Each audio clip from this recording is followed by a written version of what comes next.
సోమవారము వర్షము రావడం మూలన గాలులు వీయడంతో చూడండి మా పక్కింట్లో ఎట్లా అయిపోయినాయి. అన్ని సీలింగు అంతా ఊడిపడిపోయిందండి. కొత్త ఇల్లు పైన చెట్లన్నీ పడిపోయినాయి. కుండీలన్నీ మొత్తం గాలికి దుమారానికి చూడండి ఎట్లను పైన అవ్వడం మూలాన మొత్తం ఇట్లా పడిపోయినాయి అనమాట. సీలింగ్ అయితే చూడండి ఎట్లా ఊడి పడిపోయింది. మొత్తం ముక్కలు ముక్కలుగా ఇలా కింద పీసెస్ లాగా పడిపోయింది మొత్తము.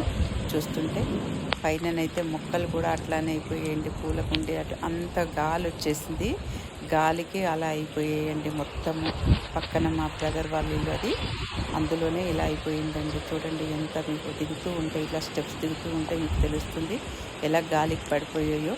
ఇవన్నీ సీలింగ్ ఇవన్నీను అన్నీ అట్లా పక్కన పడిపోయి పెద్ద పెద్ద పీసెస్ లాగా పడిపోయాయి మొత్తం.